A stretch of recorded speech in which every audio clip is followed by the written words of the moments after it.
Live ਹੈ ਪਹਿਲੀ ਗੱਲ ਤਾਂ ਲਾਈਵ ਹੈ ਵਧਾਈਆਂ ਮੈਂ ਪਹਿਲੇ ਦਿਨ ਹੀ ਦਿੱਤੀਆਂ ਉਹਦੀ ਖੁਸ਼ੀ 'ਚ ਮੈਂ ਸ਼ਰੀਕ ਮੈਂ ਇੱਥੇ ਪੰਜਾਬ ਦੇ ਵਿੱਚ ਖਾਂਦਾ ਪਰ ਜਿਹੜੀ ਗੱਲਬਾਤ ਮੇਰੀ ਸੀਐਮ ਸਾਹਿਬ ਨਾਲ ਹੋਈ ਸੀਐਮ ਸਾਹਿਬ ਮੈਂ ਕੀ ਕਹਾਂ ਉਹਦੇ 'ਚ ਕੋਈ ਹਉਮਾ ਨਹੀਂ ਕੋਈ ਹੰਕਾਰ ਨਹੀਂ ਜਿਵੇਂ 10-15 ਸਾਲ ਪਹਿਲਾਂ ਸੀ ਜਿਵੇਂ 6 ਮਹੀਨੇ ਪਹਿਲਾਂ ਸੀ ਅੱਜ ਵੀ ਹੋਣੀ ਸ਼ਾਇਦ ਉਦੋਂ ਜ਼ਿਆਦਾ ਨਹੀਂ ਹੋਣੀ ਔਰ ਉਹਨੂੰ ਇਹ ਸਮਝ ਆਇਆ ਕਿ ਕਿਹੜੀ ਚੀਜ਼ ਵੀ ਕਰ ਸਕਦਾ ਕੋਈ ਨਵੀਂ ਚੀਜ਼ ਲੈ ਕੇ ਨਹੀਂ ਆਇਆ ਮੈਂ ਇਹ ਦਰਦ ਇਹ ਪੀੜ ਬਹੁਤ ਸੇ ਐਸੇ ਲੋਕਾਂ ਨੂੰ ਹੁੰਦੀ ਹੈ ਜਿਨ੍ਹਾਂ ਨਾਲ ਮੈਂ 7 ਸਾਲਾਂ ਤੋਂ ਲੜਦਾ ਰਿਹਾ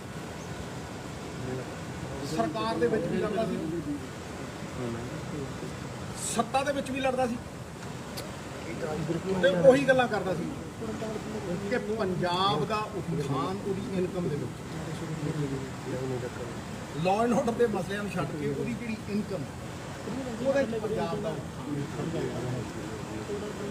ਪੰਜਾਬ ਗਿਰਵੀ ਰੱਖਦਾ ਠੇਕੇਦਾਰੀ ਸਿਸਟਮ ਦੇ ਪਿੱਛੇ ਪੋਲੀਟੀਸ਼ੀਅਨ ਖੜਾ ਹੈ ਮੈਂ ਕਦੇ ਕਿਸੇ ਦਾ ਨਾਂ ਲਿਆ ਮੇਰਾ ਨਾਮ ਹਜ਼ਾਰਾ ਲੈ ਲਿਆ ਡਲਾ ਨਾਂ ਮਾਰ ਕੇ ਉਹ ਸ਼ਾਇਦ ਆਪਣਾ ਨਾਮ ਵੀ ਥੋੜਾ ਬਹੁਤਾ ਚਮਕਾਉਂਦੇ ਲੇਕਿਨ ਮੈਂ ਕਦੇ ਕਿਸੇ ਨੂੰ ਜਵਾਬ ਦਿੱਤਾ ਕਿਉਂਕਿ ਮੇਰੀ ਨਿੱਜੀ ਲੜਾਈ ਨਹੀਂ ਸੀ ਮੈਂ ਇੱਕ ਸਿਸਟਮ ਦੇ ਖਿਲਾਫ ਲੜਾਈ ਸੀ ਅੱਜ ਵੀ ਚੱਲਦੀ ਔਰ ਮੈਨੂੰ ਇੱਕ ਚੀਜ਼ ਦਿਖਦੀ ਹੈ ਵੀ ਪੰਜਾਬ ਦੇ ਜਿਹੜੇ ਗੱਦਾਰ ਨੇ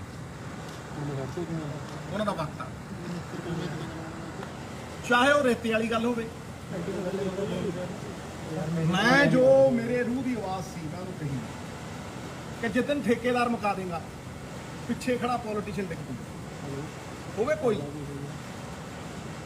ਤੇ ਜਿੱਦਨ ਰੇਟ ਫਿਕਸ ਕਰ ਦੇਗਾ ਰੇਤੇ ਦੇ ਸ਼ਰਾਬ ਕਿਤੇ ਰੇਟ ਤੋਂ ਬਿਨਾਂ ਵਿਕਦੀ ਤੇ ਉਸ ਦਿਨ ਹੀ ਮਿੱਤਰਾ ਸਭ ਕੁਝ ਸ਼ੁਰੂ ਹੋ ਜਾਊਗਾ ਕਿਉਂਕਿ there is nothing called the send mafia it is the transport mafia ਤੇ ਦੇਸ਼ ਤੇਲੰਗਾਨਾ ਇੱਕ ਹਫ਼ਤੇ ਦੇ ਵਿੱਚ 57 ਕਰੋੜ ਕਮਾਉਂਦਾ ਸਾਡੀਆਂ ਸਰਕਾਰਾਂ 40-40 ਕਰੋੜ ਕਮਾਉਂਦੀਆਂ ਰਹੀਆਂ ਸਾਲ 'ਚ ਫਰਕ ਕਿੱਥੇ ਹੈ ਫਰਕ ਠੇਕੇਦਾਰੀ 'ਚ ਤੇ 25 ਹੈਕਟੇਅਰ ਅਲਾਉਡ ਹੈ ਜਿਹੜੀ ਠੇਕੇਦਾਰਾਂ ਨੂੰ ਦਿੱਤੀ ਹੈ 25 ਹੈਕਟੇਅਰ ਉਹਦੇ ਤਾਂ ਰੇਤਾ ਹੈ ਹੀ ਨਹੀਂ ਰੇਤ ਦੀ ਗੱਲ ਸ਼ਰਾਬ ਦੀ ਗੱਲ ਕੀਤੀ ਵੀ ਭਾਈ ਕਾਰਪੋਰੇਸ਼ਨ ਜਿਹੜੀ ਤੁਸੀਂ ਠੇਕੇਦਾਰੀ ਵਾਲੀ ਗੱਲ ਕਰਦੇ ਹੋ ਨਾ ਜਿਹੜਾ ਦਿੱਲੀ ਦੇ ਵਿੱਚ ਦੀਪ ਭਲੋਤਰੇ ਉਹਨਾਂ ਨੂੰ ਦਿੱਤੀ ਉਹਦੇ ਨਾਲ ਨਹੀਂ ਖੜਨਾ ਪੰਜਾਬ ਉਹਦੇ ਨਾਲ ਤੇ 400 ਵਧਾ ਲਓਗੇ 500 ਕਰੋੜ ਵਧਾ ਲਓਗੇ ਜੇ ਵਧਾਉਣਾ ਤੇ 25000 ਕਰੋੜ ਦਾ ਕੱਢ L1 ਦੇ ਲਾਇਸੈਂਸ ਤੇ 10 ਕਿਤੇ ਕੋਲ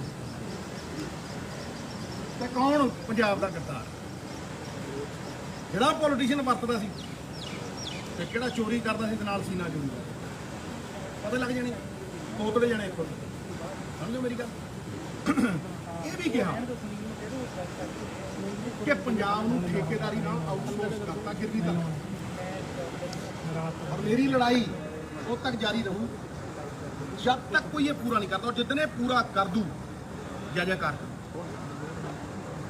ਵੈਟ ਲਾਓ ਤਿੰਨੋਂ ਹੀ ਚੀਜ਼ਾਂ ਨੇ ਜੜੀਆਂ GST ਤੋਂ ਪਰੇ ਨੇ ਪੈਟਰੋਲ ਡੀਜ਼ਲ ਰੇਤਾ ਕੁਛ ਹੱਦ ਤੱਕ ਤੇ ਸ਼ਰਾਬ ਬਿਲਕੁਲ ਜਿਹੜੀਆਂ ਪ੍ਰਾਈਵੇਟ ਡਿਸਟਿਲਰੀਆਂ ਨੇ ਉਹ ਕਿੰਨੀ ਐਕਸਾਈਜ਼ ਡਿਊਟੀ ਚੋਰੀ ਕਰਦੀਆਂ 100 ਰੁਪਏ ਦੀ ਕਿੰਨੇ ਨੂੰ ਵਿਕਦੀ ਹੈ ਕਿਸੇ ਬੋਤਲ ਦੇ ਉੱਤੇ ਚਿੱਪ ਹੈਗੀ ਠੀਕ ਹੈ ਇਹ ਘੱਟ ਤੋਂ ਘੱਟ ਨਹੀਂ 25-30 ਹਜ਼ਾਰ ਕਰੋੜ ਦੀ ਗੇਮ ਹੈ 10,000 ਕਰੋੜ ਦੇ ਤਾਂ L1 ਦੇ ਲਾਇਸੈਂਸ ਨੇ ਮਿੱਤਰ ਪਿਆਰਿਆ ਤੇ ਜਿਹਨਾਂ ਚੋਰੀ ਕੀਤੀ ਟੰਗ ਦੇ ਜੈਕਾਰ ਕਰੂ ਕਿਸੇ ਪਾਰਟੀ ਨੂੰ ਉਮੀਦ ਹੈ ਮੈਨੂੰ ਉਮੀਦ ਹੈ ਪੂਰੀ ਉਮੀਦ ਆ ਉਹ ਦੇਖਿਓ ਇਹ ਹੋਣਾ ਕੇਬਲ ਮੋਨੋਪੋਲੀ ਤੋੜ ਮਿੱਤਰਾ ਮੈਨੂੰ ਲੱਗਦਾ ਤੋੜੂ ਇਹੀ ਚੀਜ਼ਾਂ ਮੈਂ 5 ਸਾਲ ਆਪਣੀ ਸਰਕਾਰ ਕਹਿੰਦਾ ਰਿਹਾ ਨਾ ਕਹਿੰਦਾ ਰਿਹਾ ਹਾਂ ਤੇ ਮੈਨੂੰ ਗੁਨਾਹਗਾਰ ਮੈਨੂੰ ਕੋਈ ਅੱਡ ਚੀਜ਼ ਕਹਿੰਦਾ ਉਹ ਕਿਸੇ ਦਾ ਨਾਂ ਲਿਆ ਉਹੀ ਸਿਸਟਮ ਮੋਨੋਪੋਲੀ ਤੋੜ ਮਿੱਤਰਾ ਜਿੱਥੇ ਦੇਖੋ ਘੀ ਕਰਕੇ ਤਾਰਾਂ ਪਾ ਲੀਆਂ ਜਿੱਥੇ ਦੇਖੋ ਜਿਹੜੇ ਉਹਦੇ ਉੱਤੋਂ ਦੀ ਤਾਰਾਂ ਘੁਮਾਤੀਆਂ, ਤੁਹਾਡੇ ਪਿਓ ਦਾ ਰਾਜ ਆ ਉਰੇ ਹੈਂ। ਤੁਸੀਂ ਡਰਾਵੇ ਦਿੰਦੇ ਹੋ, ਤੁਸੀਂ ਕਹਿੰਦੇ ਹੋ ਇਹ ਸਾਡੇ ਫਾਸਟ ਵੇ ਤੇ ਚੱਲਣਾ ਹੈ, ਤੇ ਇੰਨੇ ਦੇ ਕੈਮਰਾ ਨੀਚੇ ਜ਼ਿਆਦਾ ਪਤਾ ਮਿੱਤਰ ਪਿਆਰੇ ਕਿੱਥੇ ਹੈ ਟੀਵੀ 18 ਸਾਰੇ ਪਤਾ ਕਰ ਲਓ। ਨਹੀਂ ਪਤਾ ਕਿੰਨੇ ਮੰਗ ਰਹੇ ਆ, ਨਹੀਂ ਕੱਟ ਰਿਹਾ ਬੇਟਾ ਬਦਲੂ। ਗੁਰਬਾਣੀ 7 ਸਾਲ ਪਹਿਲਾਂ ਗਏ ਸਰਬ ਸਾਂਝੀ ਹੈ, ਕਿਉਂ ਇੱਕ ਚੈਨਲ ਤੇ ਆਵੇ ਬਾਈ? ਮੈਨੂੰ ਲੱਗਦਾ ਦੇਖੋ ਆਸ ਹੈ, ਜਦ ਤੱਕ ਸਵਾਸ ਹੈ ਨਾ ਤਦ ਤੱਕ ਆਸ। ਸਿੱਧੂ ਜੀ ਪੰਜਾਬ ਖੜਦੇ ਆ ਯਾਰ, ਤੂੰ ਸਵਾਲ ਹਾਲੇ ਤੇਰੇ ਕੋਈ ਨਹੀਂ। ਮੇਰੀ ਗੱਲ ਸੁਣ, ਗੱਲ ਕੀਤੀ ਆ ਮੈਂ ਪਿਛਲੇ 7 ਸਾਲਾਂ ਦਾ ਇੱਥੇ ਹੀ ਲੱਗਿਆ।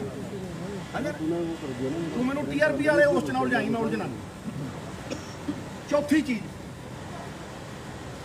ਕਿ ਭਾਈ ਟੈਂਡਰਾਂ 'ਚ ਕੰਮ ਲੈਂਦੇ, ਇੱਕ ਸਟੈਂਡਰਡ ਟੈਂਡਰ ਸਿਸਟਮ। ਉਹ ਸਟੈਂਡਰਡ ਟੈਂਡਰ ਸਿਸਟਮ ਜਿਹੜਾ ਹੈਗਾ ਚੀਫ ਮਿਨਿਸਟਰ ਦੇ ਕੋਲ ਥੱਲੇ ਹੋਵੇ। ਦੇਖੋ ਫਿਰ ਇਹ ਜਿਹੜੀਆਂ 4-5 ਕੰਪਨੀਆਂ ਨੂੰ ਆਊਟਸੋਰਸ ਕੀਤਾ ਭਾਈ, ਕਾਨੂੰਨ ਤੇ 92 MLA ਨੇ ਬਣਾਉਣਾ ਤੇ ਕਾਨੂੰਨ ਬਣਾਈ ਜਾਂਦੀਆਂ ਕੰਪਨੀਆਂ, ਤੇ MLA ਕੀ ਕਰੂ? ਇਹ ਵੀ ਮੈਨੂੰ ਲੱਗਦਾ ਆਸ ਹੈ ਮੈਨੂੰ, ਜੇ ਹੋ ਤੇ ਜਾ ਕਾਂ ਨਹੀਂ ਹੈ ਤਾਂ ਪਹਿਰੇਦਾਰੀ ਹਾਂ ਸਿੱਧਾ ਸਾਹਿਬ। ਔਰ ਮੈਨੂੰ ਅੱਜ ਇਹ ਮਹਿਸੂਸ ਹੋਇਆ ਕਿ ਮੈਂ ਕਿਸੇ ਚੀਫ ਮਿਨਿਸਟਰ ਨੂੰ ਨਹੀਂ ਮਿਲਿਆ।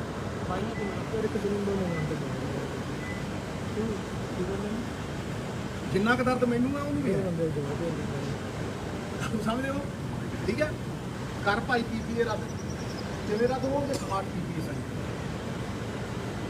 ਟੈਰਿਫ ਆਰਡਰ ਕਰੋ ਪਬਲਿਕ ਇੰਟਰਸਟ ਦੇ ਵਿੱਚ, ਔਰ ਕਹੋ ਕਿ ਲੋਕਾਂ ਨੂੰ ਜਿਹੜੀ ਬਿਜਲੀ 2 ਰੁਪਏ ਦੀ ਮਾਰਕੀਟ ਦੇ ਵਿੱਚ 17 ਦੀ ਕਿਉਂ ਮਿਲੇ? ਦਿਓ ਡਾਇਰੈਕਟਿਵ, ਠੋਕ ਕੇ ਡਾਇਰੈਕਟਿਵ ਦਿਓ। ਜਿਹੜਾ ਬੋਰਡ ਹੈ ਕਿ ਮੈਂਡੇਟਰੀ ਹੈ ਪਬਲਿਕ ਇੰਟਰਸਟ, ਕਿ ਉਹ ਲਾਗੂ ਕਰੋ, ਲੇਕਿਨ ਆਪਣੇ ਪੈਸਿਆਂ ਦਾ ਇਨਕਮ ਦਾ 25 ਤੋਂ 30 ਹਜ਼ਾਰ ਕਰੋੜ ਰੁਪਇਆ ਮਿਨੀਮਮ 10 ਹਜ਼ਾਰ ਕਰੋੜ ਤੇ L1 ਦੇ ਲਾਇਸੈਂਸ 25 ਤੋਂ 30 ਹਜ਼ਾਰ ਕਰੋੜ ਸ਼ਰਾਬ ਤੋਂ, ਤੇ ਜੇ ਦਿੱਲੀ ਮਾਡਲ ਤੋਂ 20 ਹਜ਼ਾਰ ਕਰੋੜ ਨਹੀਂ ਨਿਕਲਿਆ ਤੇ ਭਾਈ ਸਾਡੇ ਵਾਲਾ ਲਾ ਲੈ, ਸਮਝਿਆ ਨਹੀਂ? 2-3 ਹਜ਼ਾਰ ਕਰੋੜ ਰੁਪਇਆ ਕੱਢ ਲਿਆ। ਐਸਾ ਕੰਪੀਟੀਸ਼ਨ ਕਰ ਨਹੀਂ ਰਹੇ। ਇਹ ਗੱਲ ਨੂੰ ਸਮਝ, ਛੜਾਓ ਜ਼ਮੀਨ ਤੇ ਲਓ ਨਾਮ, ਭਾਵੇਂ ਕੋਈ ਮੁੱਖ ਮੰਤਰੀ ਹੋਵੇ ਤੇ ਭਾਵੇਂ ਕਿਸੇ ਪਾਰਟੀ ਦਾ ਹੋਵੇ, ਠੋਕੋ ਨਾਲੇ ਪ੍ਰਾਪਰਟੀਆਂ ਸੀਜ਼ ਕਰੋ। ਹਿੰਮਤ ਕਿਵੇਂ ਹੋਈ ਪੰਜਾਬ ਦੀਆਂ ਜ਼ਮੀਨਾਂ ਦਾ? ਜਿੰਨੀਆਂ ਜ਼ਮੀਨਾਂ ਛੜਾਈਆਂ ਮੈਂ ਤਾਰੀਫ ਕੀਤੀ, ਡਟ ਕੇ ਕੀਤੀ। ਸਮਝੋ, ਜਦੋਂ ਮੈਂ ਫਾਈਲਾਂ ਲੈ ਕੇ ਗਿਆ ਸੀ, ਜਿਹਦੇ ਕੋਲ ਲੈ ਕੇ ਗਿਆ ਸੀ ਉਹਨੀ ਦੱਬੀਆਂ ਹੋਈਆਂ ਤੇ ਉਹਨੇ ਕਾਰਵਾਈ ਕੀ ਕਰਨੀ ਸੀ? ਲੋਕਾਂ ਨੇ ਉਹ ਰਿਵਾਇਤੀ ਸਿਸਟਮ ਬਦਲਦਾ। ਮੌਕਾ ਹੈ, ਇਤਿਹਾਸ ਉਹਦਾ, ਕ੍ਰੈਡਿਟ ਉਹਦਾ, ਸਾਡੀ ਤਾਂ ਪਹਿਰੇਦਾਰੀ ਹੈ। ਜੇ ਕਰੂ ਜੈ ਜੈਕਾਰ भाई माइक ला देना थोड़ा सा, नहीं थे सिद्धू पहरेदार कोई ਵਿੱਚ ਵਾਲਾ ਕੰਮ ਹੀ ਹੈ ਨਹੀਂ। ਔਰ ਮੈਂ ਆਉਣ ਵਾਲੇ ਸਮੇਂ ਦੇ ਵਿੱਚ ਵੀ ਇਸ ਮੀਟਿੰਗ ਨੂੰ ਵੀ ਅੱਜ ਉਹ ਫੁੱਲਾਂ ਵਾਲੀ ਮੀਟਿੰਗ ਨਹੀਂ ਗਿਣਦਾ, ਉਹੀ ਪੰਜਾਬ ਦੇ ਲੋਕਾਂ ਦੀ ਜ਼ਿੰਦਗੀ ਨੂੰ ਬਦਲਣ ਦੇ ਮਸਲਿਆਂ ਲਾਅ ਐਂਡ ਆਰਡਰ ਦੀ ਗੱਲ ਕਰੀਏ, ਫਾਈਨੈਂਸ਼ੀਅਲ ਐਮਰਜੈਂਸੀ ਦੀ ਗੱਲ ਕਰੀਏ, ਨਸ਼ਾ ਦੇਖੋ ਤੁਸੀਂ ਕਿਸ ਤਰੀਕੇ ਨਾਲ, ਨਸ਼ੇ ਦੀ ਗੱਲ ਕਰੀਏ, ਜਿਹੜਾ ਪੋਲੀਟੀਸ਼ੀਅਨ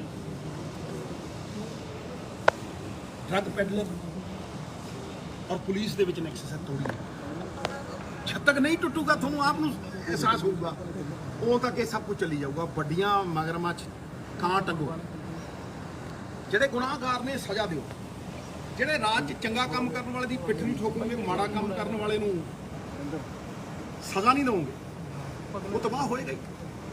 ਇਹ ਪ੍ਰਮਾਣ ਹੈ ਪਿਛਲੇ ਇੰਨੇ ਸਾਲ।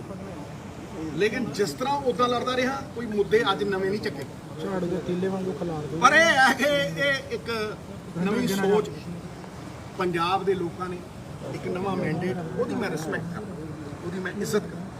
ਇਹ ਨਹੀਂ ਕਿ ਸਾਨੂੰ ਉਹਦੇ ਚਾਹੀਦੇ ਸੀ। ਪੰਜਾਬ ਦੀ ਸਦਗਤੀ ਦੇ ਵਿੱਚ ਹੀ ਉਹ ਖੁਸ਼ੀ ਮਿਲੇਗੀ। ਐਗਜ਼ੀਕਿਊਸ਼ਨ ਦੀ ਤਾਕਤ ਇਹਨਾਂ ਕੋਲ,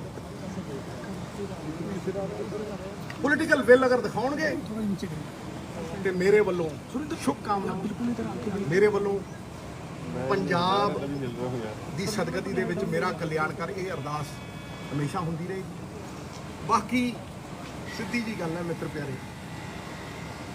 ਮੈਂ ਦੁਨੀਆ ਨੂੰ ਜਵਾਬਦੇਹੀ ਹੋਣ ਨਾਲ ਆਪਣੇ ਅੰਦਰ ਬੈਠੇ ਪਰਮਾਤਮਾ ਨੂੰ ਜਵਾਬਦੇਹੀ, ਔਰ ਮੈਂ ਪਰਮਾਤਮਾ ਪੰਜਾਬ ਦੇ ਲੋਕਾਂ ਦੀ ਵਰਕਰੀ ਉਹ ਕਰਨੀ ਹੈ। ਪੰਜਾਬ ਦੇ ਲੋਕਾਂ ਦੀ ਵਰਕਰੀ ਸਭ ਤੋਂ ਵੱਡੀ ਦਾਤ ਦਿੱਤੀ ਹੈ। ਇੰਨਾ ਹੀ ਮੈਂ ਕਹਿਣਾ ਸੀ, ਸਵਾਲ ਨਹੀਂ ਕੋਈ ਹੋਰ ਉਹ ਨਹੀਂ।